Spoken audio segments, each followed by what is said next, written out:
Oops. my kids, I had to make a time lapse once, and I was like, set them off, like, oh hey, come back in 20 minutes when we made a time lapse of this thing, and they accidentally put it on slow motion, and so they're like doing this like time lapse. It's supposed to take them like 10 minutes, and they have this like huge video that's slow motion. Anyway, it was hilarious. Okay, so we have this cell, it's going along. It needs to accomplish certain tasks. So for example, for G1, before it divides, it needs to have grown, right? For this one, it needs to have doubled DNA. And it not only needs to double DNA, it needs to be correct. It needs to be perfect, right?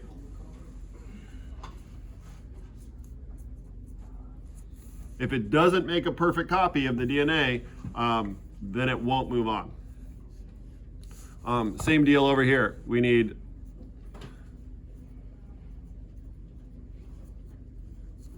sorry, it's a little hard to read. It says 2x organelles. What's an example of an organelle? Mitochondria, yeah.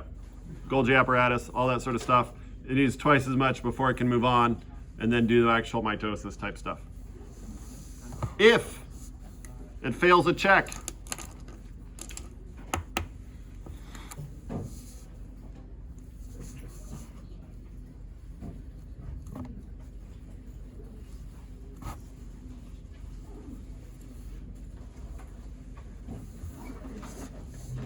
so if this cell is going along and it hasn't appropriately grown, it may just get stuck in whatever phase it's in, but more often than not, especially like on something like the S phase or the G2 phase, guys. Does it say grow? Yeah. For what? Oh, just have a Yeah, grow, question mark. yeah.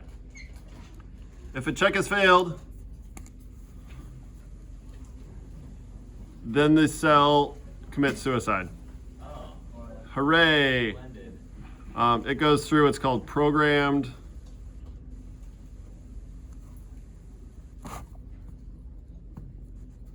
cell death, otherwise known as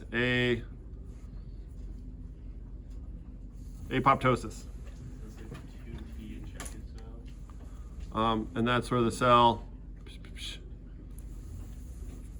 Okay, you have trillions of cells on your body. If you lose a couple, is it okay? Yeah. Yeah. So then this cell goes up, time to shrivel up, and basically take myself apart, and it will straight up kill itself. Yeah. Is it true if you inhale a lot of carbon dioxide, your cells will die? Yeah, and I mean, this is true of a lot of things, though. A lot of things kill your cells. Your cells are dying all the time. A couple of cells here and there aren't going to make or break you. So why? This does seem pretty extreme, though, to have every individual cell go through these checks and be like, oops, I made a mistake when I copied DNA. Kill itself, right? What's the danger here? Why do the cells go through such an extreme thing? Like cancer? Yeah, so they don't become cancer. Because if they mess up on their DNA and they make a copy, guys, this is the whole point of these cells doing this. If they mess up when they make a copy, they could become cancerous. So it's to avoid cancer. So we gotta talk about cancer real quick.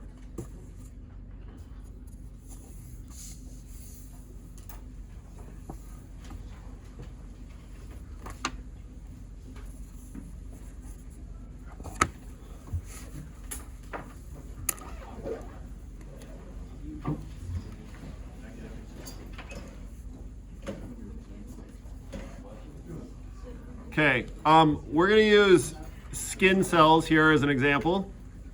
What's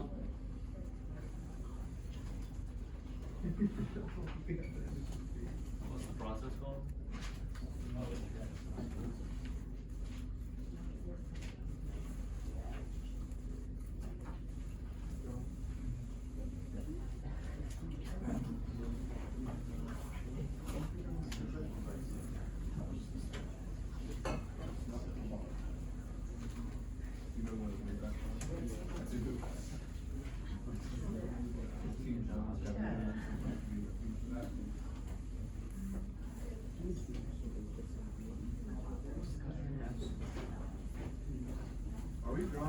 Yeah.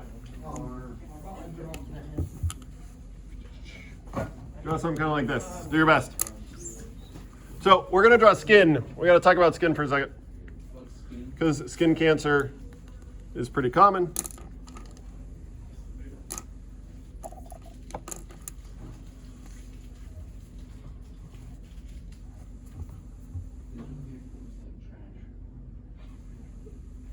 Incidentally, you guys are probably aware of this.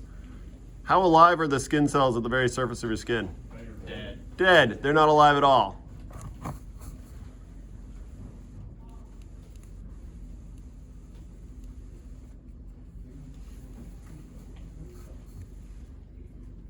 Yeah, you actually have a layer of dead skin cells at the top, at the surface of your skin. This is why our skin is so like robust. This is why we don't like dry out through our skin. This is why like bacteria can't get in through your skin. I dropped my wedding ring in the toilet the other day. I reached my hand in, didn't get any infections or anything like that. Why? Because that's skin. No, it's because like bacteria can't just penetrate your skin. Like the way it gets into your skin is through like cuts or if you ingest it, right? If you snort it up through your nose or whatever. That's where bacteria can get in. It's through all the little cracks. The skin itself is actually more or less immune to viruses and bacteria and things. Because it's this big layer of dead skin cells. It's actually super great. How does your body, and in fact, you're constantly losing skin cells too, right?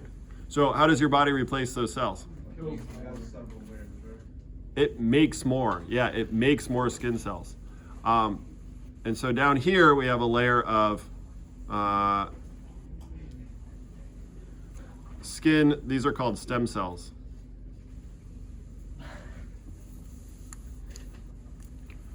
The stem cells make a copy of themselves. Psh, the copy ends up here. And then this copy, this is the one that goes on. It floats up toward the surface, or this one makes another copy, which pushes this one up. And this one makes another copy, which pushes that one up, which makes another copy, which pushes that one up. As it gets up toward the surface, the skin cell realizes, oh, I'm getting toward the surface. It's time to dry out and shrivel up and be dead. And it goes through the apoptosis thing, and it dries out and shrivels up, and it protects your body. These ones, however, the stem cells, what's cool about stem cells? Yeah, they don't die. They make copies and copies and copies. They just make copies of themselves ad infinitum for your entire life.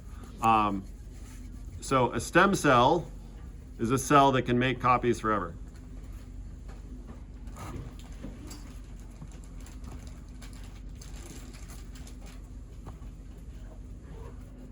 More or less forever.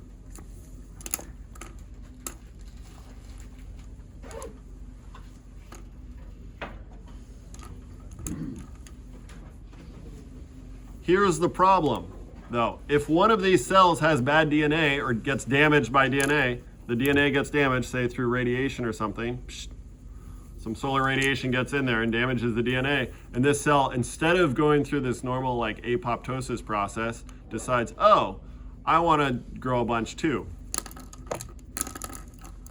So it makes a copy of itself. Does that copy also want to grow? Yeah, so that copy also grows, and then that copy also grows, and then that copy also grows, and pretty soon, all these copies, they just want to make new copies of themselves, right? What's this thing called? Cancer. Tumor. Yeah, this is a tumor.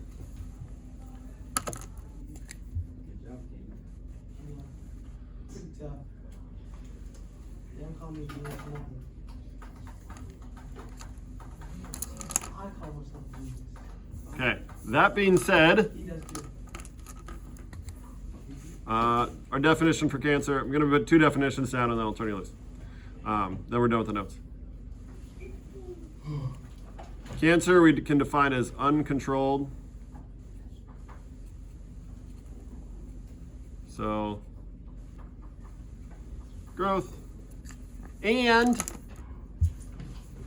it's not enough to have a single error, a single bit of damage to the DNA of the cell or something like that. One single error will never cause cancer. This process has enough checkpoints built in, right? It already has anti-cancer checkpoints. Your body's immune system will actually kill cancer cells, right? A lot of cancerous growths, you look at your hand, you might have like a little mole or a dark spot or something like that.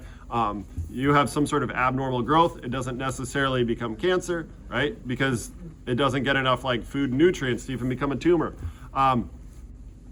There's a lot of things to prevent cancer from becoming cancer. And then even then, if you have a little tumor, it's easy to cut out. It's only when it like spreads in your blood and your lymph and stuff like that that it really kills people because it metastasizes. So,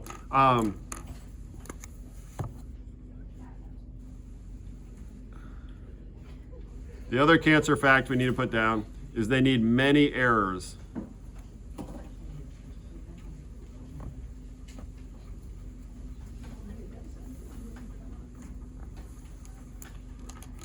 And as a result,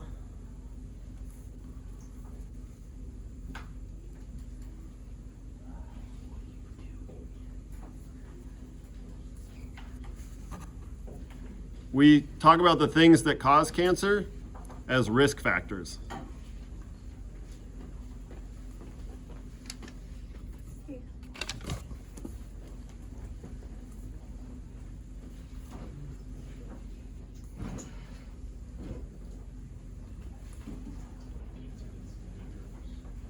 Not single causes. Sorry. Cancer is uncontrolled cell growth. Cancer needs many errors in the DNA before it can become cancerous. Therefore, we have risk factors, not single causes. What is a risk factor for cancer? Spray tan. Like solar radiation will definitely get it. What else? AirPods. AirPods? Bluetooth. I don't think it actually is. From the Like- Bluetooth from your phone up to your AirPods give you brain cancer. No, it doesn't. It's not the type of radiation that gives you cancer. I think it does. No, it doesn't. Look it up. Yeah, some radiation will. Judy followed you to a What else? Smoking's a risk factor for sure, right? Are there people who are 99 years old who've like smoked for their whole life? Yes, it's totally possible, right? But on average, people who smoke get a whole lot more lung cancer, right? Yeah. So things like radiation, are there chemicals that cause cancer? galaxy gas.